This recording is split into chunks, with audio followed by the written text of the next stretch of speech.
الحسین وعلى آلہ واصحابہ اجمعین اما بعد فقال اللہ تعالی وتعاونوا على البر والتقوى ولا تعاونوا على الإثم والعدوان عن زید بن ارقم قال لما رجع رسول الله صلى الله عليه وآله وسلم من حجة الوداع ونزل بغدير خم أمر بدحاة فقممنا ثم قال كأني دعيت فأجبت وإني تارك فيكم الثقلين أحدهما أكبر من الآخر كتاب الله وعترتي أهل بيتي فانظروا كيف تخلفوني فيهما وقال فإنهما لن يتفرقا حتى يردا علي الحوض ثم قال إن الله مولاي وأنا ولي كل مؤمن فقال من كنت وليه فهذا علي وليه اللهم وال من والاه وعاد من عاداه فقلت لزيد سمعته من رسول الله فقال من كان في دوحات أحد إلا رآه بعينه وسمعه بإذنه او كما قال علیہ الصلاۃ والسلام فرمود مصطفیٰ بمقام غدیر خم فرمود مصطفیٰ بمقام غدیر خم مولائے غلامان محمد علی علی آساقی کوثر کے بفیضان نبوت آساقی کوثر کے بفیضان نبوت مخمور دو چشمان محمد علی علی سامعین محترم، مجھے بہت زیادہ خوشی ہوئی کہ اتنے بڑے مجمع کو دیکھ کر یہ سب علی کے چاہنے والے بھی ہیں اور علی کے ولایت کے ماننے والے بھی ہیں۔ اگر آپ تاریخ دیکھیں، تاریخ خدا کی قسم بعد از انبیاء کائنات میں سب سے زیادہ مظلوم ترین ہستی مولا علی علیہ السلام ہے۔ سامعین محترم، اسی جم غفیر کو دیکھ کر پھر آپ لوگوں کے چہروں پر خوشی، وہ شاعر فرماتے ہیں کہ علی کے عشق میں دوستو خاموشی غیر ممکن ہے، علی کے عشق میں دوستو خاموشی غیر ممکن ہے، زباں خاموش رہ جائیں تو چہرے بول اڑتے ہیں۔ سامعین محترم،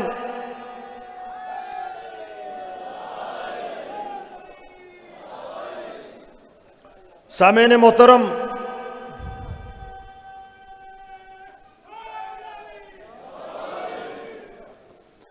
ہم حضور علیہ الصلاۃ والسلام کی ہر نسبت کا خاطر رکھتے ہیں۔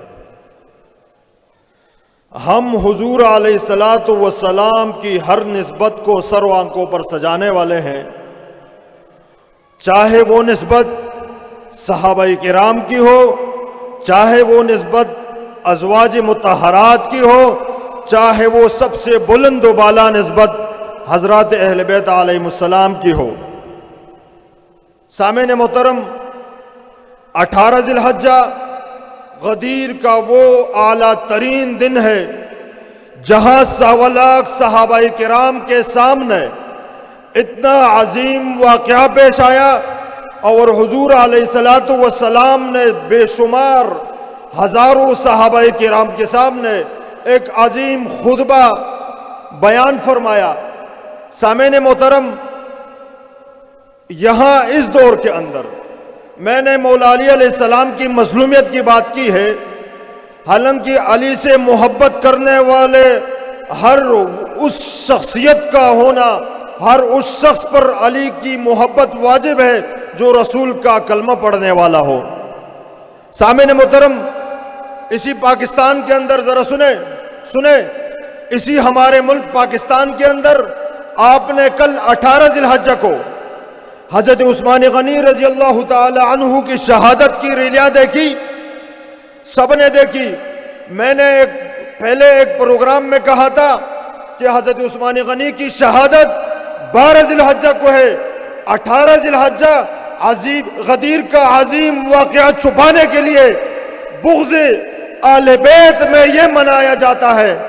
سامعین محترم، میں نے ایک مولانا صاحب سے پوچھا، میں نے کہا حضور علیہ الصلوۃ والسلام کے زمانے میں حضور علیہ الصلوۃ والسلام کے دنیا سے رخصتی کے وقت مجاہدین اور صحابہ کرام کی تعداد کتنی تھی؟ تو لاکھوں میں بتایا۔ پھر اس کے بعد حضرت ابوبکر صدیق رضی اللہ تعالی عنہ کا دور آیا، اس کے اندر صحابہ کرام اور مجاہدین کی تعداد کتنی تھی اس سے بڑا بتا دیا۔ پھر اس کے بعد حضرت عمر کی خلافت کا دور آیا، اس کے اندر صحابہ کرام اور مجاہدین کتنے تھے اس نے اس سے بھی زیادہ بتا دیا۔ میں نے ان سے کہا کہ جب وقت کا خلیفہ بادشاہ کو 40 دن قید کیا جاتا ہے اور پھر شہید کیا جاتا ہے، اتنے مجاہدین کہاں تھے؟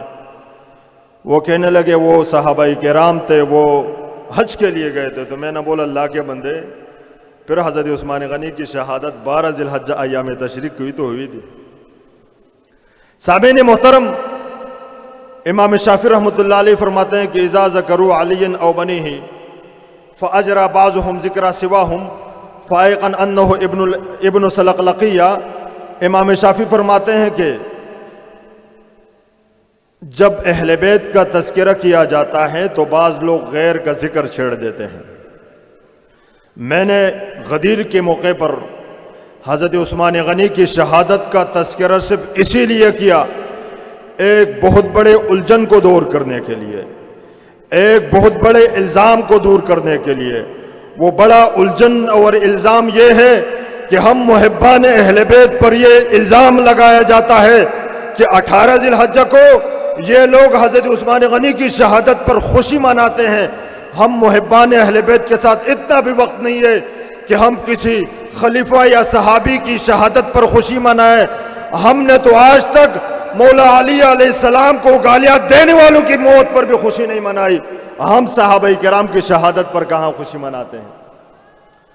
اس لیے تو علامہ اقبال نے فرمایا تھا، یہ مصرع لکھ دیا کہ شوخ نے محراب مسجد پر، یہ مصرع لکھ دیا کہ شوخ نے محراب مسجد پر، یہ نادا گر گئے سجدوں میں جب وقت قیام آیا۔ یہ منافق اس وقت سجدوں میں گرتے ہیں جب اہل بیت کے ایام کا تذکرہ آتا ہے، جب غدیر کا عظیم واقعہ سامنے آ جاتا ہے تو یہ کسی اور کا تذکرہ چھیڑنے لگتے ہیں۔ یاد رکھے، ہمیں حضور علیہ الصلوۃ والسلام کی ہر نسبت بلند ہے، لیکن ہاں ہم حضور علیہ الصلوۃ والسلام کے اہل بیت خصوصاً مولا علی علیہ السلام سے ٹوٹ کر محبت کرتے ہیں۔ اس لیے تو شاعر نے فرمایا عشق حیدر کے اسیروں میں گنے جاتے ہیں، عشق حیدر کے اسیروں میں گنے جاتے ہیں، حیدری در کے فقیروں میں گنے جاتے ہیں۔ جب سے حیدر نے عنایت کی نظر ڈالی ہے، جب سے حیدر نے عنایت کی نظر ڈالی ہے، کانچ کے ٹکڑے ہیں ہیروں میں گنے جاتے ہیں۔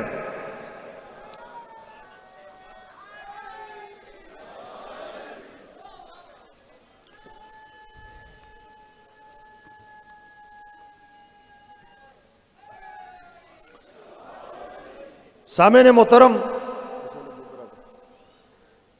محترم، میں نے آپ کے سامنے حدیثی ثقلین، حدیثی ولایت، حدیثی غدیر بیان کی، تو میں تو اس کا سرسری ایک دو الفاظ میں ترجمہ کروں گا، باقی مفتی صاحب، مفتی فضل احمد صاحب، اس کو ہر آنکھ نے، ہر محب اہل بیت نے دیکھا بھی ہے اور سنا بھی ہے۔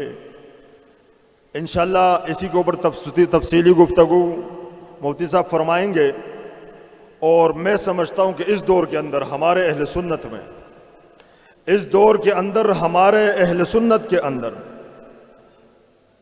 اہل بیت کے فضائل کو پھیلانے کا جو بیڑا اٹھایا ہے وہ مفتی فضل احمد نے۔ اس لیے فرماتے ہیں کہ علی کی شان اقدس کو بیان ممکن نہیں مجھ سے، علی کی شان اقدس کا بیان ممکن نہیں مجھ سے، نبی کے بعد جس کا مرتبہ بلند و بالا ہے۔ سامعین محترم، سب سے پہلے میں آپ لوگوں سے من کنت مولا، حدیثی ثقلین کے اندر جو خاص لفظ ہے من کنت مولا فہذا علی مولا، سارے جھگڑے ان فسادیوں نے اسے ایک لفظ پہ بنائے ہیں، اور خصوصاً پھر اس کا ترجمہ کوئی دوستی کے انداز سے کرتا ہے، کوئی محبوب کے انداز سے کرتا ہے، کوئی کیا کرتا ہے۔ تو میں دو الفاظ میں اس کا ترجمہ کرتا ہوں، اسی خاص جملے کا ترجمہ، من کنت مولاہ فہذا علی مولاہ۔ اس کے پہلے جملے میں حضور علیہ الصلوۃ والسلام نے فرمایا کہ جس کا میں مولا ہوں اس کا علی مولا ہے۔ اب حضور علیہ الصلوۃ والسلام کا شان و مرتبہ دیکھ کر اسی پر آگے والے جملے کا ترجمہ کرنا ہے۔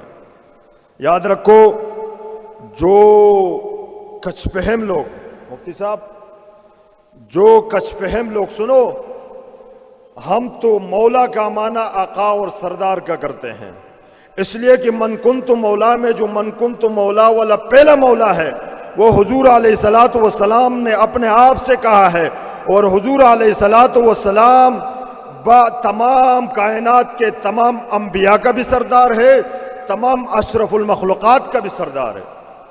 سامعین محترم، دو الفاظ میں، دو جملے میں ذرا میری طرف متوجہ ہو کہ جو کچھ فہم لوگ، جو کن ذہن لوگ مولا کا معنی دوست کا کرتے ہیں، ہم انہیں بتانا چاہتے ہیں کہ یہ دوستی یاری اپنے گھر تک محدود رکھے۔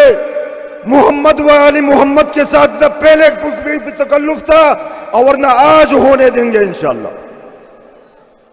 سامعین محترم،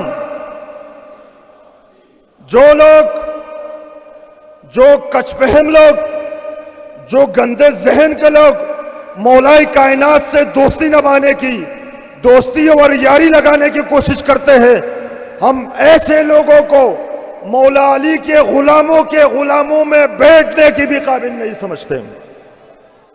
ہم ایسے کچھ فہم لوگوں کو مولا علی کے غلاموں کے قدموں میں بیٹھنے کی اجازت نہیں دے سکتے۔ سامعین محترم، اس لیے آپ حضرات نے اور ہم نے جو راستہ پکڑا ہے، سامعین، ہم نے جو راستہ پکڑا ہے، علی کا راستہ، اہل بیت کا راستہ،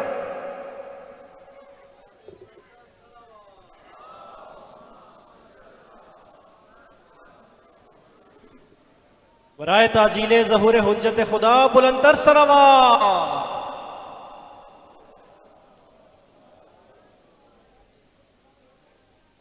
سامعین محترم، جس طرح میں نے ذکر کیا کہ کائنات میں سب سے زیادہ مظلوم ہستی مولا علی علیہ السلام ہے، اسی غدیر، اسی حدیثی ولایت جس کا تذکرہ ہر مصدر، ہر سنی اور اجتشی کے مصدر میں، کتابوں میں ہے، اور یہ حدیث متواتر ہے۔ میں نے اسی حدیث کے شروع میں حضرت طفیل فرماتے ہیں، حضرت ابو طفیل فرماتے ہیں کہ فَقُلْتُ لِزَيْدًا سَمِعْتَهُ مِن رسول اللہ، اس کی یعنی تواتر کی بات کر رہا ہوں۔ حضرت طفیل فرماتے ہیں کہ سمعت لزیدن، هل سمعت من رسول اللہ، میں نے حضرت زید بن ارقم سے پوچھا کیا آپ نے یہ رسول سے خود سنا ہے؟ فقال من كان في الدوحات احد الا رآه بعينه وسمعه باذنه۔ مسند احمد میں حدیث ہے، وہ جامع ترمذی میں بھی ہے۔ حضرت زید بن ارقم فرماتے ہیں کہ اس وقت جو لوگ خیموں میں تھے ان لوگوں نے اپنے آنکھوں سے دیکھا بھی اور اپنے کانوں سے سنا بھی ہے۔ اس کی تواتر کی یہ حد ہے۔ سامعین محترم، یہی حدیثی تواتر، یہی حدیثی ولایت، مولا علی کی مظلومیت کی بات کر رہا ہوں۔ ابو اسحاق بیان کرتے ہیں کہ زید بن یسیع نے بیان کیا ہے کہ میں نے علی کو کوفے کے منبر پر فرماتے ہوئے سنا کہ میں تمہیں اللہ تعالیٰ کا قسم دیتا ہوں کہ رسول کے صحابہ میں سے کس کس نے میرے بارے میں رسول سے غدیر کے مقام پر یہ حدیث سنی تھی۔ فقام ستۃ من جانب المنبر وستۃ من جانب الآخر فشہدوا انہم سمعوا رسول اللہ یقول ذلک۔ سامعین محترم، علی کی مظلومیت کی یہاں تک انتہا ہے کہ اپنے بارے میں حضور سے وارد شدہ احادیث کا بھی لوگوں سے قسم لیا کرتے تھے، اس لیے کہ علی جانتے تھے کہ مجھ سے محبت عین ایمان ہے اور مجھ سے بغض منافقت ہے۔ اسی لیے علی کے ساتھ دشمنی، جس طرح کائنات کے اندر سب سے بلند ہستیاں حضرات انبیاء علیہ الصلوۃ والسلام ہے، پھر اس کے بعد جو سب سے بلند ہستیاں ہیں وہ اہل بیت ہیں، اور پھر خصوصاً انبیاء کے بارے میں اللہ رب العزت نے قرآن کریم میں فرمایا وَكَذَلِكَ جَعَلْنَا لِكُلِّ نَبِيٍّ عَدُوًّا شَيَاطِينَ الْإِنسِ وَالْجِنِّ، کہ اسی طرح ہم نے ہر نبی کے لیے دشمن بنائے تھے، اسی طرح جن کا مرتبہ بعد از نبی سب سے زیادہ بلند ہے ان کے لیے بھی اتنے ہی زیادہ دشمن تھے۔ سامعین محترم، اس لیے کہ حضرت مولا علی علیہ السلام وہ ہستی ہے جس کے بارے میں حضور نے صرف یہ نہیں فرمایا کہ علی انت بمنزلۃ ہارون من موسیٰ، بلکہ فرمایا علی کا نفسی۔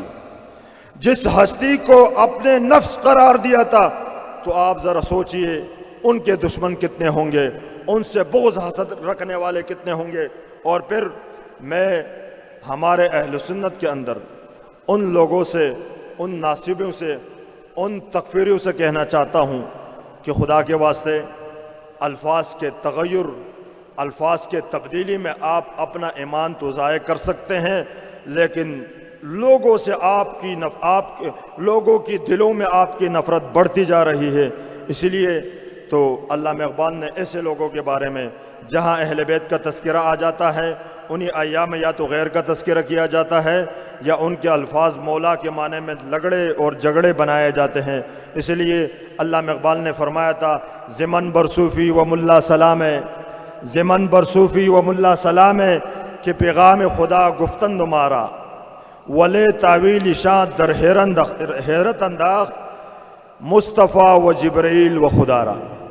میری طرف سے اس صوفی اور اس ملا پر سلام ہو جو ہمیں خدا کا پیغام تو سناتا ہے، مگر اس نے اس پیغام میں اتنے تعویلات پیدا کی ہے کہ اس نے خدا کو بھی، جبرائیل کو بھی اور مصطفیٰ کو بھی حیرت میں ڈال دیا ہے۔ سامعین محترم، اس لیے ہم چاہتے ہیں کہ ہمارے اندر اہل بیت کے فضائل کے ساتھ ساتھ اتحاد بھی قائم رہے، اور اتحاد اس لیے کہ خصوصاً یہ تفرقہ بازی کی جو لعنت ہے نا، یہ سب سے زیادہ پاک و ہند اندر ہے۔ شہیدی صاحب، میرا اصل تعلق دیوبند سے ہے جس طرح میرا تذکرہ ہوا، لیکن میں چاہتا ہوں، میرے دل کے اندر درد ہے کہ ہمارے ملک کے اندر یہ فسادات ختم ہوں اور کائنات حدیث ثقلین پر جمع ہو جائے۔ خدا کی قسم ساری تفرقے ختم ہو جائیں گے۔ جس طرح آپ مفتی صاحب کو ماشاءاللہ سنتے ہیں، زمانے سے ان کی یہی ترتیب ہے کہ حدیث ثقلین، حدیث ثقلین، یہ پوری دنیا کو سمجھانے کی کوشش کرتے ہیں۔ سامعین محترم، یہ جو تفرق بازی کی لعنت ہے نا، اتحاد امت کتنی ضروری ہے۔ آپ غور کریں کہ حضور علیہ الصلوۃ والسلام میں دنیا کی تشریف آوری، ان کا منہج رسالت کا بنیادی مقصد یہ تھا کہ 360 خداؤں کے سامنے جھکنے والوں کو ایک خدا کے سامنے جھکانے پر مجبور کر دیا۔ اور پھر قرآن کریم نے اپنے ماننے والوں سے ایک ہی بات کی تھی، وَاعْتَصِمُوا بِحَبْلِ اللَّهِ جَمِيعًا وَلَا تَفَرَّقُوا۔ اس وقت جو سب سے زیادہ تفرقہ، فرقہ واریت کی لعنت ہے وہ پاک و ہند میں ہے۔ مسلمانوں کی اصل عزت اور آبرو اتحاد میں تھی، وہ ایسا پارا پارا ہوا ہے کہ اصل مسلمانوں کے پہچان ہی مشکل ہو گئی۔ کوئی دیوبند کے نام سے جانا جاتا ہے، کوئی شیعہ کے نام سے جانا جاتا ہے، کوئی بریلوی کے نام سے جانا جاتا ہے۔ اس لیے فرماتے ہیں کہ آبرو تیری جمعیت میں تھی، جب سے جمعیت گئی رسوا تو زمانے میں ہوا۔ اور یاد رکھو، یہ فرقواریت کی لعنت، مفتی شفیع صاحب لکھتے ہیں، فرقواریت کی لعنت کی بنیاد فرعون نے رکھی تھی۔ کس نے؟ فرعون نے۔ قرآن کریم میں اللہ رب العزت نے فرمایا ان فرعون علا فی الارض وجعل اہلہا شیعا یستضعف طائفة منہم یذبح ابناءہم ویستحیی نساءہم انہ کان من المفسدین۔